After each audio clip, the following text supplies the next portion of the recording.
Good afternoon friends. আজকে আমাদের topic হচ্ছে ডিজিজ ভার্সেস রিফ্র্যাক্টিভ এরর। আমাদের চোখের ভিশন বা দৃষ্টিশক্তি প্রধানত দুটি বিষয় হ্যাম্পার করে। একটি হচ্ছে চোখের কোনো রিফ্র্যাক্টিভ এরর বা পাওয়ারের সমস্যা, আর একটি ডিজিজ বা রোগ, যেটি কোনো এক্সোজিনিয়াস ইনফেকশন, যেমন হচ্ছে কোনো ভাইরাস, ব্যাকটেরিয়া বা হচ্ছে ডাস্ট পার্টিকেল, ফাঙ্গাস, এগুলি হচ্ছে ইনফেকশনের ফলে হয়। তো আসুন দেখে নিই এই দুটির ফলে আমাদের চোখে কেমন কেমন সমস্যা তৈরি হতে পারে।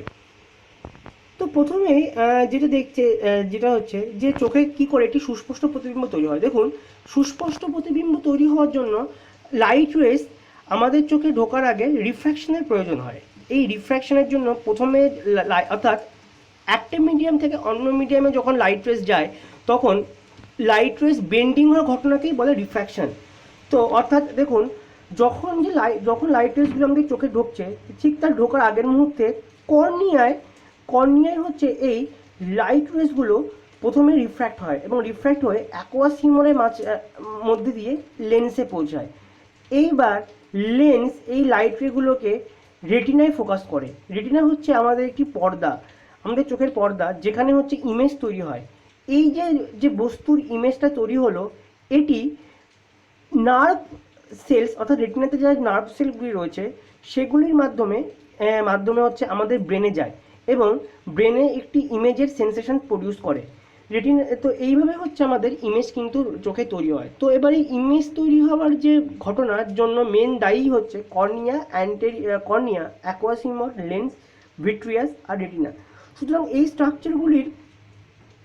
স্ট্রাকচারগুলির মধ্যে যদি কোনো ত্রুটি ঘটে, সেটি হতে পারে ফিজিক্যাল ত্রুটি বা ফিজিওলজিক্যাল ত্রুটি, তাহলে হচ্ছে আমাদের কিন্তু এই প্রতিবিম্ব গঠন প্রক্রিয়া ব্যাহত হবে এবং এর ফলে কোনো সুস্পষ্ট প্রতিবিম্ব তৈরি হবে না।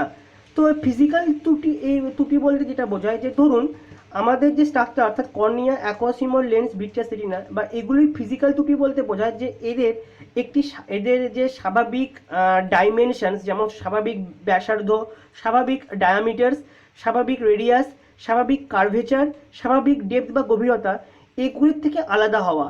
এই ঘটনাটা হচ্ছে ফিজিওলজিক্যাল বা এই ঘটনাটাকে আমরা বলি ফিজিক্যাল চেঞ্জ। ফিজিওলজিক্যাল চেঞ্জ বলতে বোঝায় যে কর্নিয়া, অ্যাকুয়াস হিউমার বা লেন্স, এদের যে কম্পোনেন্টগুলি আছে, বা ধরুন লেন্স বা কর্নিয়া, এগুলো কিছু সেল বা টিস্যু দ্বারা গঠিত, ঠিক তেমন রেটিনা কিছু টিস্যু বা সেলস দ্বারা গঠিত, তেমন অ্যাকুয়াস বা ভিট্রিয়াস কিছু পার্টিকুলার ফ্লুইডস দ্বারা গঠিত। তো এদের যে কনস্টিটিউশনগুলোতে কোনো ব্যাকটেরিয়া বা ভাইরাস ইনভেশন করতে পারে। এই ইনভেশনের ফলে এদের কোষগুলিতে, যেমন কর্নিয়ার কোষে বা লেন্সের কোষে বা অ্যাকুয়াস হিউমারে অবস্থিত লিকুইডে ব্যাকটেরিয়া ইনভেশনের ফলে বা ব্যাকটেরিয়া ঢোকার ফলে যদি স্বাভাবিক প্রক্রিয়া ব্যাহত হয়, তখন সেটাকে আমরা বলবো ফিজিওলজিক্যাল চেঞ্জ। তো দেখো, ফিজিক্যাল আর ফিজিওলজিক্যাল চেঞ্জ, এই দুটো চেঞ্জ কিন্তু আলাদা। অর্থাৎ ফিজিক্যাল চেঞ্জ বলতে বাইরের যে উপাদানগুলি যে পরিবর্তন, সেটাকে বলে ফিজিক্যাল চেঞ্জ। আর ফিজিওলজিক্যাল চেঞ্জ বলতে এদের ভেতরের কোষ বা টিস্যুর যে চেঞ্জগুলি, তাদেরকে বলা হবে ফিজিওলজিক্যাল চেঞ্জ। তো রিফ্র্যাক্টিভ এরর আমাদের এই হচ্ছে ফিজিক্যাল চেঞ্জের ফলে ঘটে। রিফ্র্যাক্টিভ এরর অর্থাৎ ফিজিক্যাল চেঞ্জ বলতে আমরা আগে বলছি যে এই গঠনগুলির অর্থাৎ lens, cornea, lens, aqueous humour, এদের যে ফিজিক্যাল চেঞ্জ অর্থাৎ এদের ডেপথ কতটা, এরা কতটা অংশ জুড়ে ছিল, এদের হচ্ছে শেপ কতটা, এদের রেডিয়াস কতটা, এদের ডায়ামিটার কতটা, অর্থাৎ এদের ফিজিক্যাল কোনো চেঞ্জ যদি হয়, তখন রিফ্র্যাক্টিভ এরর হয়। অর্থাৎ তখন আলোক রশ্মিগুলি চোখের রেটিনায় ঠিক মতন পৌঁছতে পারে না। এখানে দেখা যাচ্ছে, দেখুন, কোনো একটি নর্মাল ভিশনের আই বা নর্মাল ভিশন যাদের রয়েছে, সেরকম একটি চোখের কথা এখানে আমরা আমাদের স্লাইডে দেখতে পাচ্ছি, যেখানে কিনা আলোক রশ্মিগুচ্ছ অসীম দূর থেকে এসে লেন্স দ্বারা, কর্নিয়া এবং লেন্স দ্বারা রিফ্র্যাক্টেড বা প্রতিসৃত হয়ে রেটিনাতে ইমেজ তৈরি করেছে। এটা আমাদের নর্মাল আই। তো এইবার ধরে নিন, আমরা আগে বলেছিলাম রিফ্র্যাক্টিভ এরর বলতে বোঝায় যে হচ্ছে এই যে কম্পোনেন্টগুলোর ফিজিক্যাল চেঞ্জ বা কোনো ফিজিক্যাল চেঞ্জ, অর্থাৎ যে বাইরের দিকের পরিবর্তন যদি হয়, তখন রিফ্র্যাক্টিভ এরর হয়। আর এই বাইরের দিকের পরিবর্তন হওয়া মানেই হচ্ছে আমাদের চোখের আকৃতি বা শেপের পরিবর্তন। তো এবার ধরে নিন যে কোনো কারণবশত আমাদের এই কম্পোনেন্টগুলির, হ্যাঁ, যে গ্রোথ বা ডেভেলপিংটা স্বাভাবিকের তুলনায় কম হয়ে গেছে। ওপরেরটা স্বাভাবিক হচ্ছে এবং নিচেরটা তার থেকে একটু ছোট হয়ে গেছে। তো এই যে ছোট হওয়ার ফলে লাইট রেগুলি কিন্তু রেটিনায় পৌঁছাতে পারছে না, রেটিনার পেছনে গিয়ে মিলছে। এই ঘটনাটাকে আমরা বলি হাইপারমেট্রোপিয়া বা হাইপারোপিয়া। এই এই এই কন্ডিশনে আমাদের চোখের ওভারঅল পাওয়ারটা কিন্তু কমে কমে গিয়ে অর্থাৎ আমাদের চোখে নর্মাল পাওয়ার যেটা হয় সেটা হচ্ছে +60 ডায়াপ্টার, সেই ওভারঅল পাওয়ারের থেকে কিন্তু আমাদের চোখের পাওয়ার কমে যায়। নেক্সট যে কন্ডিশন আছে সেটা হচ্ছে মায়োপিয়া, অর্থাৎ আমাদের চোখের বিভিন্ন কম্পোনেন্টসগুলির দৈর্ঘ্য অনেকটাই বেড়ে গেছে, যার ফলে হচ্ছে দৈর্ঘ্য বেড়ে যাওয়ার ফলে এই যে আলোক রশ্মিগুলি যেগুলি রেটিনায় পৌঁছাতো, রেটিনায় অত দূর আর না পৌঁছাতে পেরে রেটিনার আগে পৌঁছাতে পারছে, এটাকে বলছি আমরা মায়োপিয়া। অর্থাৎ মায়োপিয়াতে চোখের রিফ্র্যাক্টিং পাওয়ার অনেকটা বেড়ে যাচ্ছে, ফলে লাইট রেসগুলি আগেই বেন্ড হয়ে যাচ্ছে। এইবার হচ্ছে আমরা আরেক ধরনের রিফ্র্যাক্টিভ এরর হয় যেটাকে অ্যাস্টিগমেটিজম বলা হয়, যেখানে হচ্ছে লাইট রেস রিফ্র্যাকশনের পর নির্দিষ্ট বিন্দুতে মিলিত না হয়ে অনেকগুলি দুটি বিন্দুতে বা দুটি পয়েন্ট তৈরি করে। যেমন হচ্ছে এখানে আমার এই ছবিতে দেখতে পাচ্ছেন যে এইখানে একটা নর্মাল আই আছে, যে নর্মাল আই হচ্ছে চোখের লাইট রে রিফ্র্যাকশনের পর যথারীতি হচ্ছে এরা মিলিত হয়েছে একটি বিন্দুতে, রেটিনাতে। কিন্তু দেখুন এবার অ্যাস্টিগমেটিজম চোখে যেটা হয়েছে সেটা হচ্ছে যে আলোক রশ্মি রিফ্র্যাকশন বা প্রতিসরণের পর চোখের রেটিনার দুটি ভিন্ন বিন্দুতে মিলিত হয়েছে বা দুটি ভিন্ন ফোকাল পয়েন্ট তৈরি করেছে। এই যে দুটো ভিন্ন জায়গায় মিলিত হওয়ার ঘটনা, এটাকে আমরা বলি অ্যাস্টিগমেটিজম। সুতরাং রিফ্র্যাক্টিভ এরর হওয়ার প্রধান কারণই হচ্ছে চোখের কম্পোনেন্টগুলির ফিজিক্যাল বা বাহ্যিক পরিবর্তন, ফিজিওলজিক্যাল পরিবর্তন কিন্তু নয়। রিফ্র্যাক্টিভ এররকে যখনই আমরা বলবো যে সংজ্ঞা দেব যে রিফ্র্যাক্টিভ এরর এমন একটা কন্ডিশন যেখানে চোখের ফিজিক্যাল প্যারামিটার্সগুলি, অর্থাৎ চোখের অংশগুলির বাইরের প্যারামিটার, অর্থাৎ এদের দৈর্ঘ্য, এদের পজিশন, এদের লেন্থ, কার্ভেচার, রেডিয়াস, ডায়ামিটার, এগুলি চেঞ্জের ঘটনার ফলে চোখের ভিশনে যে সমস্যা হবে তাই হচ্ছে রিফ্র্যাক্টিভ এরর। তো এই রিফ্র্যাক্টিভ এররকে কারেকশন করা যায় অ্যাপ্রোপ্রিয়েট লেন্সের সাহায্যে। যেমন ধরুন আমরা আগেই বললাম যে হাইপারোপিয়া মানে হচ্ছে বা হাইপারমেট্রোপিয়া মানে আমাদের চোখের বিভিন্ন কম্পোনেন্টসগুলির যে লেন্থ বা যতটা সাইজ হওয়া উচিত ছিল সেই সাইজের থেকে কম হয়েছে স্বাভাবিকের থেকে, কোনো বার্থ বা জন্মগত কোনো অ্যানামলি বা কোনো জেনেটিক ফ্যাক্টরের কারণে কম হয়েছে। সুতরাং তার ফলে কিন্তু হাইপারমেট্রোপিয়া তৈরি হচ্ছে। তো দেখুন এই হাইপারমেট্রোপিয়ার ফলে চোখের সাইজটা কম হয়ে গেছে এবং ফলে দেখুন যে এই যে রেগুলি সেগুলি রেটিনার বাইরে চলে গেছে, কারণ একটি বাইরে চলে গেছে। তো এইবার সুতরাং আমাকে এটা ট্রিটমেন্ট করার জন্য এই যে রেগুলিকে কাছে আনতে হবে। কাছে আনার একটাই কারণ, যে কাছে আনার উদ্দেশ্য হচ্ছে লাইটের, তার মানে কি আমাকে লাইটের প্রিফ্র্যাকশন বা লাইটের প্রতিসরণ বাড়াতে হবে, অর্থাৎ সিস্টেমের পাওয়ার ইনক্রিজ করতে হবে। এই কারণে আমরা একটা সুইটেবল পাওয়ারের কনভেক্স লেন্স দিয়ে আমাদের চোখের সামনে রিফ্র্যাক্টিভ পাওয়ার বাড়িয়ে এই লেন্সগুলোকে রেটিনায় ফোকাস করব। এর ফলে কিন্তু আমরা হাইপারোপিয়াকে কারেক্ট করি। নেক্সট পয়েন্ট বলছে মায়োপিয়া। মায়োপিয়া বলতে বোঝাচ্ছে যে কন্ডিশনে আমাদের চোখের নানান কম্পোনেন্টসগুলির লেন্থ স্বাভাবিকের তুলনায় বেড়ে গেছে, ফলে লাইট রেস এই বিদ্যমান দৈর্ঘ্যের কারণে লাইট রেস আর অত দূর যেতে না পেরে রেটিনার আগে ফোকাস হচ্ছে, এইটাকে আমরা বলেছিলাম মায়োপিয়া। তো অর্থাৎ আমরা ধরে অর্থাৎ এই যে চোখের যে রিফ্র্যাকশন, এটা চোখের যে রিফ্র্যাকশনের অ্যাবিলিটিটা অনেক আগে হয়েছে, মানে যে চোখের রিফ্র্যাকশনটা কিন্তু বেড়ে গেছে। দেখুন রিফ্র্যাকশন বাড়া মানে হচ্ছে লাইট রে আগে পড়া, আর রিফ্র্যাকশন কমে যাওয়া মানে লাইট রে দূরে গিয়ে পড়া। তো সুতরাং মায়োপিয়াতে আমরা দেখতে পাচ্ছি যে রিফ্র্যাকশন কম হওয়ার কারণে লাইট রে কিন্তু রেটিনার সামনে পৌঁছে। সুতরাং আমাকে চোখের রিফ্র্যাকশন কি করতে হবে এক্ষেত্রে? নিশ্চয়ই বাড়ালে চলবে না, কারণ আমি যদি চোখের রিফ্র্যাকশনকে বাড়িয়ে দিই তাহলে লাইট রেগুলি আরও হচ্ছে কাছে এসে ফোকাস হবে, সুতরাং সেটি আরও ব্লাড ভিশন তৈরি করবে। তাহলে আমাকে কি করতে হবে না, আমাকে যেটা করতে হবে চোখের রিফ্র্যাকশন কমাতে হবে এবং কমিয়ে রেটিনায় ফেলাতে হবে। এই কারণে আমরা কিন্তু এইখানে একটা সুইটেবল পাওয়ারের কনকেভ লেন্স বা মাইনাস লেন্স ইউজ করব, যাতে চোখের রিফ্র্যাকশন পাওয়ারটা কমে যাওয়ার ফলে এটা রেটিনাতে ইমেজটা তৈরি করে। নেক্সট হচ্ছে অ্যাস্টিগমেটিজমের কারেকশনটা একটু অনেকটাই কমপ্লিকেটেড আছে। আমি যদি ডিটেলসে বলি তো ভিডিওটা শেষ করা অনেকটা ভিডিও লেন্থি হবে। তো লেন্থনেসটা কমানোর জন্য আমি যেটা বলছি যে অ্যাস্টিগমেন্টের কারেকশনের জন্য আমাদের দরকার সিলিন্ড্রিক্যাল লেন্স। তো আপনারা জানতে চান যে কীভাবে অ্যাস্টিগমেন্টিজম কারেকশন হয় বা সিলিন্ড্রিক্যাল লেন্সের ফাংশন কী বা অ্যাকচুয়াল মেকানিজমটা কী, তাহলে কমেন্ট বক্সে টাইপ করুন, আমি একটি ডিটেলস ভিডিও দেবো যে কী করে অ্যাস্টিগমেন্টিজমে কারেকশন হয় সিলিন্ড্রিক্যাল লেন্সের মাধ্যমে।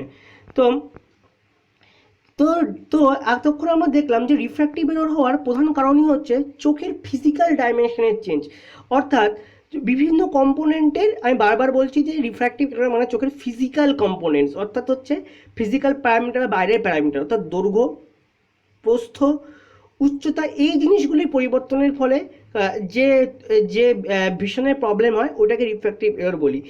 এইবার হচ্ছে চোখের ডিজিজ। ডিজিজ হচ্ছে চোখের ফিজিওলজিক্যাল পরিবর্তনের ফলে। ফিজিওলজিক্যাল পরিবর্তন যেমন, অর্থাৎ আমাদের চোখ নানা রকম কোষ দিয়ে গঠিত। আমাদের চোখের টিস্যু বা কম্পোনেন্টসগুলো অনেক টাইপের কোষ দ্বারা গঠিত। আমরা যদি আমার আগের স্লাইডে চলে যাই, যেখানে হচ্ছে আমি চোখের রিফ্র্যাকশনটা দেখিয়েছিলাম, অর্থাৎ এই স্লাইডটিতে আপনারা দেখুন যে চোখের রশ্মি প্রথমেই রিফ্র্যাকশনের আগে যে মিডিয়ামে, এয়ার থেকে যে মিডিয়ামে পড়ছে সেটাকে আমরা বলছি কর্নিয়া। এই কর্নিয়া অ্যাকচুয়ালি বিভিন্ন লেয়ার দিয়ে, টিস্যু লেয়ার দিয়ে গঠিত, একাধিক টিস্যু লেয়ার বা একাধিক সেল লেয়ার দিয়ে গঠিত হচ্ছে কর্নিয়া। তো কর্নিয়ার ফিজিক্যাল চেঞ্জ বলতে আমরা বুঝবো যে কর্নিয়ার লেন্থের কোনো চেঞ্জ হলো কিনা, বা কর্নিয়ার কার্ভেচার অর্থাৎ কর্নিয়া কতটা ব্যাকা সেটা চেঞ্জ হলো কিনা, কর্নিয়ার কোনো ডায়ামিটার অর্থাৎ কর্নিয়া কর্নিয়া যে স্ফিয়ারের পার্ট সেই ডায়ামিটারের কোনো চেঞ্জ হলো কিনা, এইটাকে আমরা বলবো ফিজিক্যাল পার্ট। এবার ফিজিওলজিক্যাল পার্ট বলতে কি বুঝবো? ফিজিওলজিক্যাল পার্ট বলতে যেটা বুঝবো সেটা হচ্ছে কর্নিয়া যে সেলগুলো আছে সেই সেলের মেটাবলিজম বা বিপাক প্রক্রিয়া কোনোভাবে অ্যাফেক্টেড হয়েছে কিনা, বা বা যে কর্নিয়ার যে সেলগুলিতে যেখান থেকে তার নিউট্রিশন পায় সেই সোর্সগুলি কোনো কারণবশত অ্যাফেক্টেড হয়েছে কিনা, বা কর্নিয়াতে সেলের সংখ্যা ঠিক আছে কিনা, এই ঘটনাগুলি হচ্ছে ফিজিওলজিক্যাল ফ্যাক্টর বা শারীরিক বা ভেতরের দিকের ফ্যাক্টর। এটাকে আপনি খুব সহজে মনে রাখতে পারেন যে ধরুন একটি হচ্ছে দুটি মানুষ আছে, দুটি মানুষকে আপনি দুটি রেসপেক্টে কম্পেয়ার করতে পারেন। একটা হচ্ছে তাদের হাইট দেখে, তাদের যে হাইট এটা হচ্ছে তাদের ফিজিক্যাল ফ্যাক্টর, অর্থাৎ তারা কতটা হাইট আছে এটাকে তাদের আমরা বলি তাদের ফিজিক্যাল ফ্যাক্টর। এটা যে তাদের হাইট আছে সেই হাইটটাকে আমরা বলি ফিজিক্যাল ফ্যাক্টর। এইবার তাদের যে বা তাদের বাহ্যিক ফ্যাক্টর। এবার ভেতরে আমরা বলতে পারি যে একটি মানুষের, এবার যদি আমরা বলি যে তাদের কোষে, লম্বা মানুষটির কোষে নিশ্চয়ই একটু বেশি পরিমাণ মেটাবলিজম হচ্ছিল যে কারণে নিউট্রিশন সাপ্লাই বেশি পেয়েছিল, আর যে ছোট যে মানুষটি রয়েছে তার যেহেতু গ্রোথ ফ্যাক্টর কম, তা আমরা ধরে নিতেই পারি যে তাদের নিউট্রিশন সাপ্লাই তুলনামূলক একটু কম ছিল বলেই হয়তো সে হাইটে কিছুটা কম।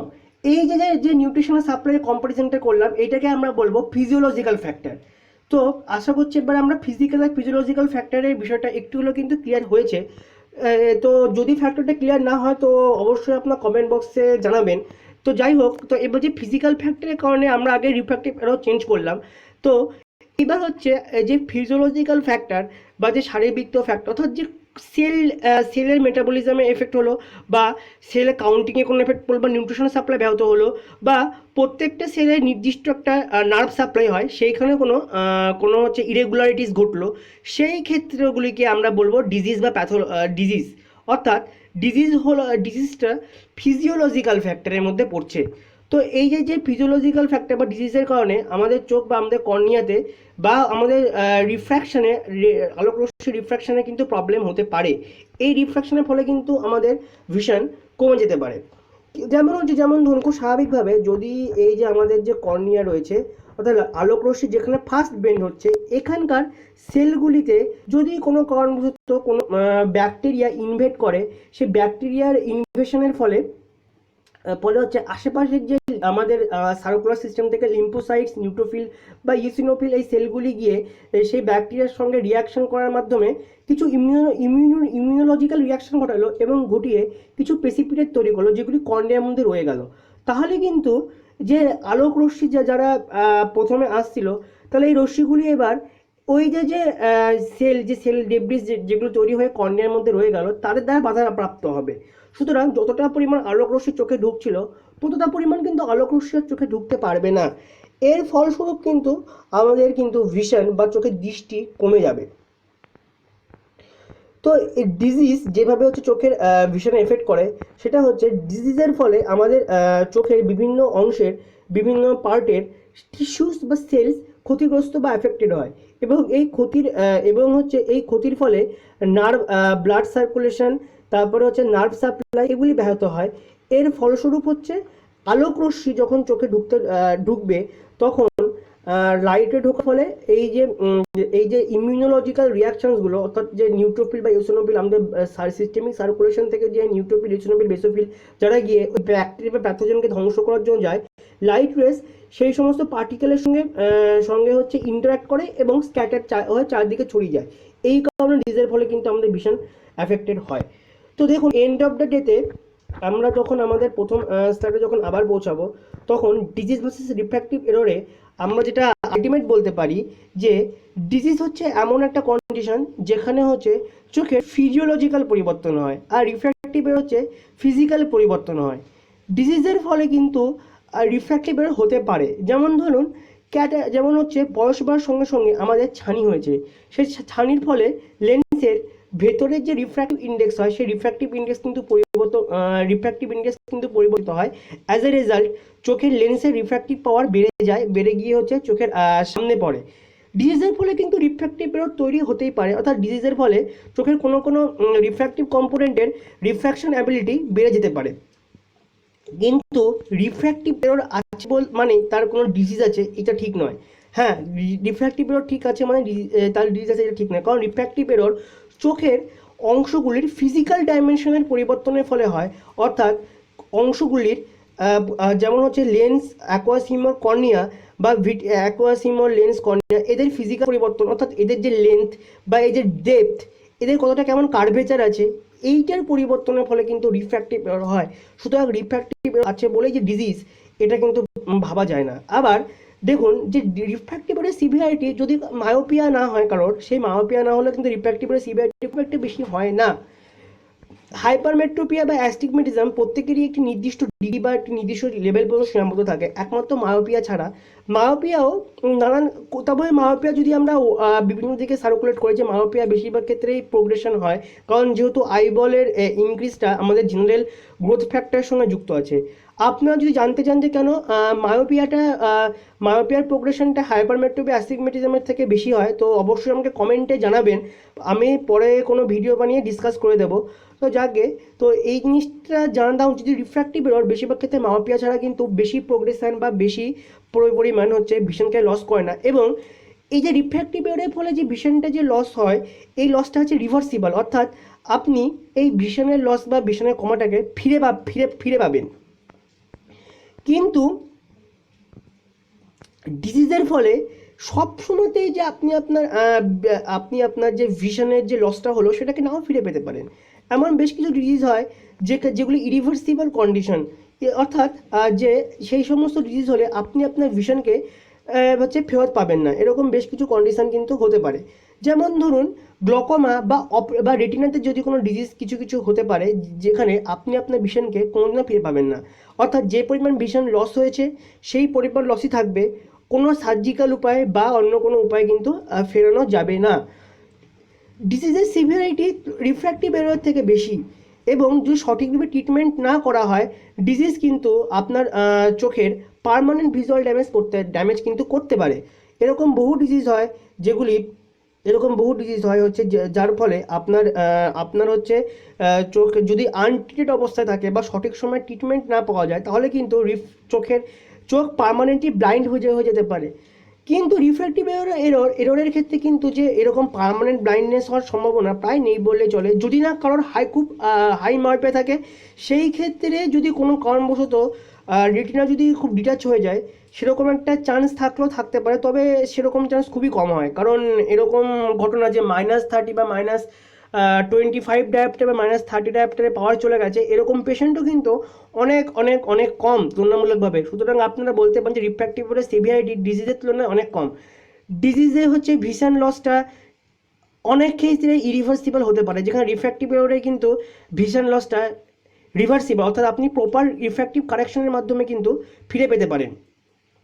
নেক্সট হচ্ছে দেখুন ডিজিজের যেটা প্রাইমারি যে প্রবলেমটা হচ্ছে সেটাকে আমরা ট্রিটমেন্ট করি, অর্থাৎ কোনো মেডিসিন বা পার্টিকুলার কোনো অ্যান্টিবায়োটিক্স বা অ্যান্টিভাইরাল হোক, অর্থাৎ সঠিক পজিটিভ এজেন্টকে খুঁজে সেটাকে ট্রিট করি। রিফ্র্যাক্টিভ এররের ট্রিটমেন্ট হচ্ছে কিন্তু কোনো মেডিসিন রিফ্র্যাক্টিভ এররকে কোনো ট্রিট করতে পারে না। কারণ দেখুন খুব স্বাভাবিক ব্যাপার, একটা ধরুন দুটো ব্যক্তি রয়েছেন, যারা একজন লম্বা ব্যক্তি আর একজন হচ্ছে কোনো ছোট ব্যক্তি। তো এমন কি কোনো মেডিসিন আমি দিতে পারি যে যার ফলে হচ্ছে তার সেলের লেন্থ বেড়ে যায় এরকম, বা হচ্ছে তার কোষের লেন্থ বেড়ে যায় এরকম কিন্তু হতে পারে না।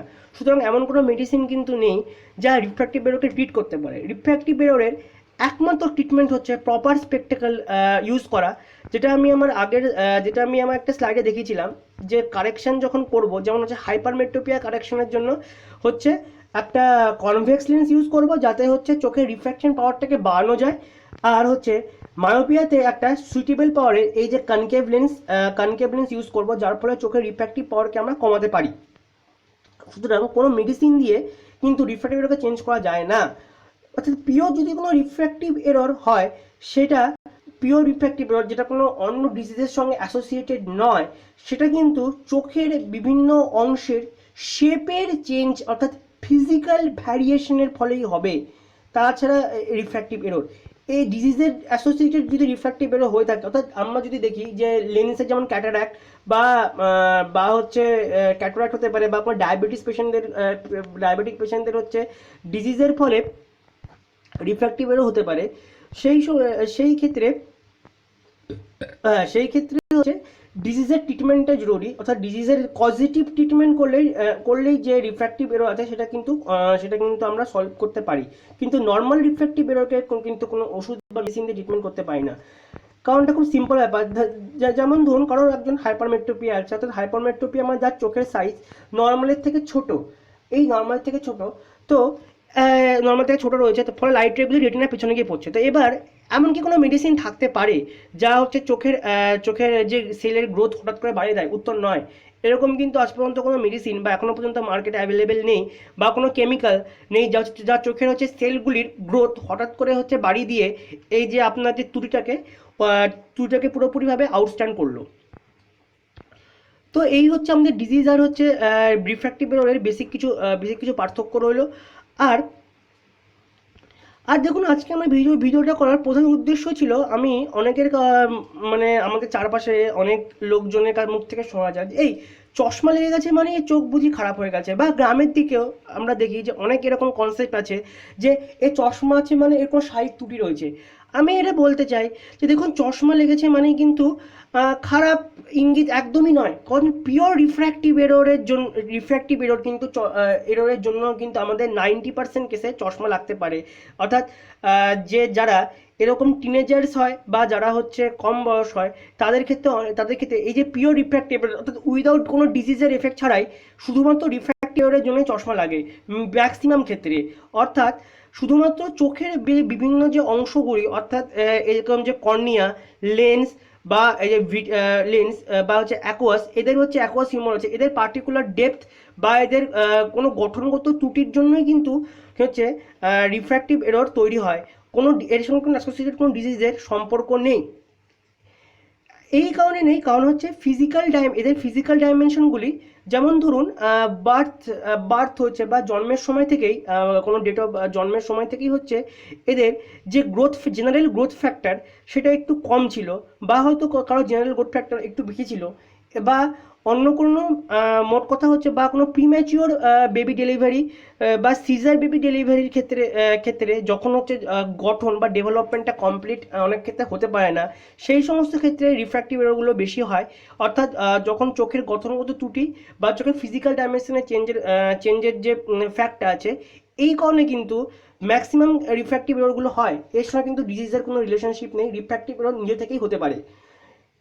সেই কারণে আমি এটাই বলবো প্রত্যেককে যে চশমা আছে মানে যে তার ফিজিক্যাল কোনো ডিজিজ আছে বা অন্য কোনো ডিজিজের সঙ্গে অ্যাসোসিয়েটেড বা তার চোখ কমপ্লিট খারাপ, এটা নয়। হয় তার চোখ খারাপ নয়, তার চোখের যে ফিজিক্যাল শেপ সেইটা আলাদা।